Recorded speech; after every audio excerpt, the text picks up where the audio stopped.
You know the exact feeling of opening your eyes in the morning and immediately taking a silent physical inventory of what is not working today.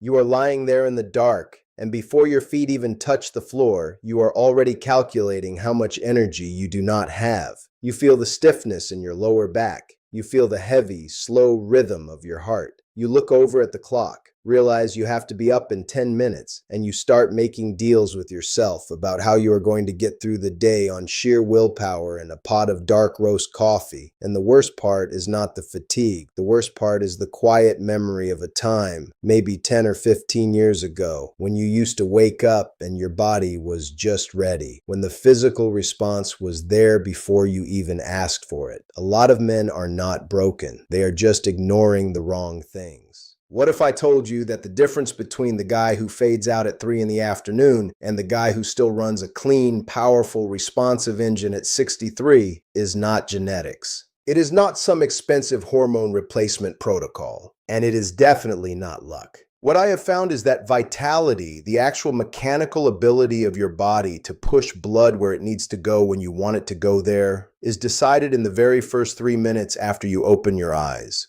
I used to wake up angry at my own body. In my early 50s, when my career as a sales executive was demanding more from me than I had to give, my mornings were a disaster. I was flying out of Phoenix 2 or 3 times a week. I was sleeping in hotel rooms, eating airport food, and running a regional team that required me to be the guy with all the answers. I treated my body exactly the way I treated a rental car. I drove it as hard as I could, assuming the engine would just take the abuse. It did not take the abuse. And the breakdown did not happen all at once. It happened slowly, in ways I refuse to talk about. It started with the morning predictability disappearing. That physical response you expect as a man when you wake up just stopped happening. At first, I blamed the travel. I told myself I was just stressed. But then the fatigue started bleeding into the rest of the day. My hands and feet were constantly cold. My focus was slipping, and the distance it created in my personal life was devastating. When your body stops responding the way it is supposed to, especially behind closed doors, you do not just lose a mechanical function. You lose your footing as a man.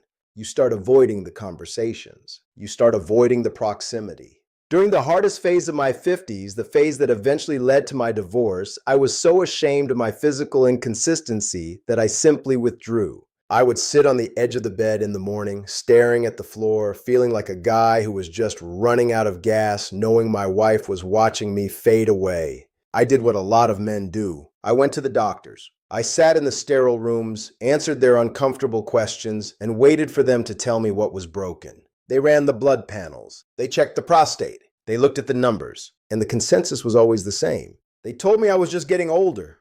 They offered me a prescription, a pill to force the hydraulic system to work when I needed it to. And they sent me on my way. They looked at the end result of the failure, but not a single one of them asked me how I started my engine in the morning. I had to figure that out on my own. I spent years reading, testing, and trying to understand the actual mechanics of the male body. Because I realized something fundamental.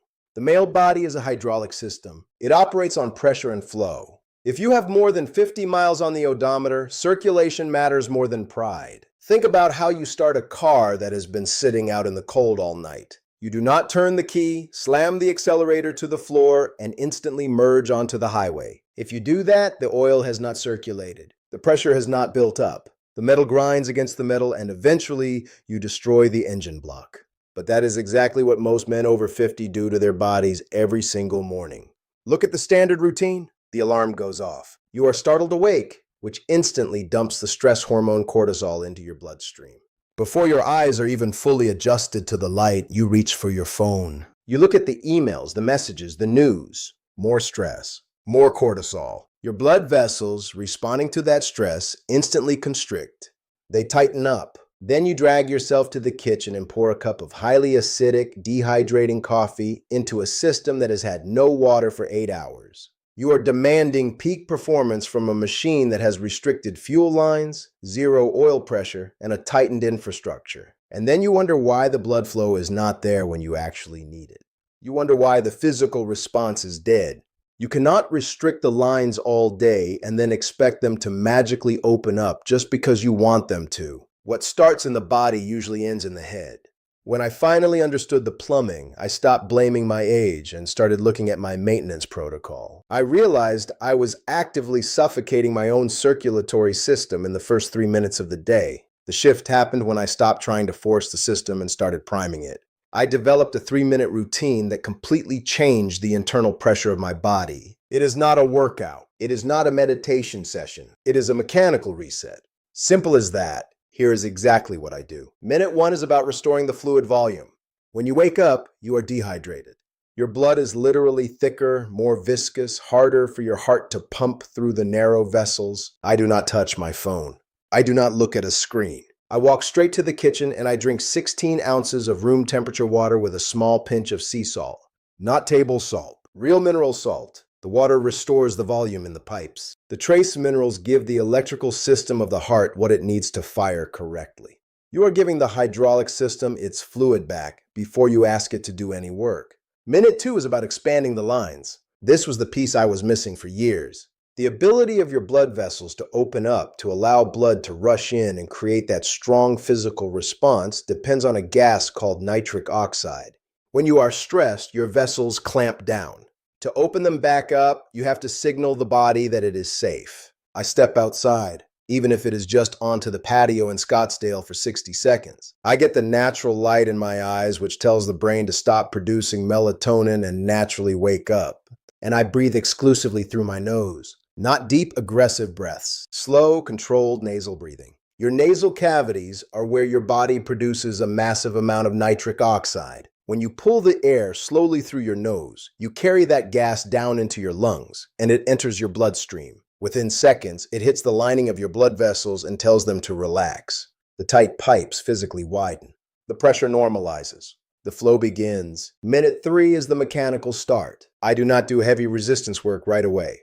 I just move the joints. I do a few slow stretches. I rotate the shoulders. I do a few body weight squats just to engage the largest muscles in the body. The legs are the secondary pumps of your circulatory system. When you move them, you are physically pushing the blood back up to the heart. You are completing the circuit. That is it.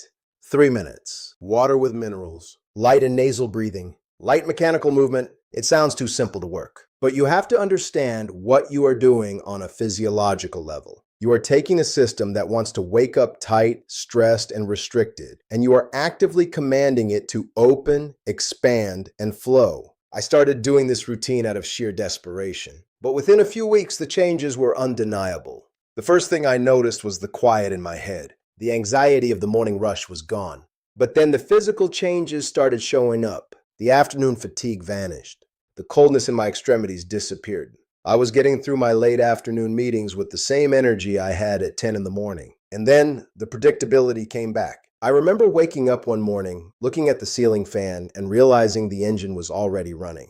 The physical response that I thought I had lost to the aging process, the response the doctors told me I would need a pill to achieve, was just there. Strong, unforced, natural. It was not because I had suddenly reversed my age. It was because I had stopped restricting the flow. I had cleared the lines. The blood was finally able to reach the tissues that had been starved for years. When I met Alyssa, I was a different man than the one who sat on the edge of the bed in his 50s. Alyssa is a former interior design consultant, 9 years younger than me. She is a woman who reads a room instantly and demands absolute honesty from the people around her. If I had brought my old insecurities into this marriage, the silence would have destroyed us. But the confidence comes back when the body starts to respond again.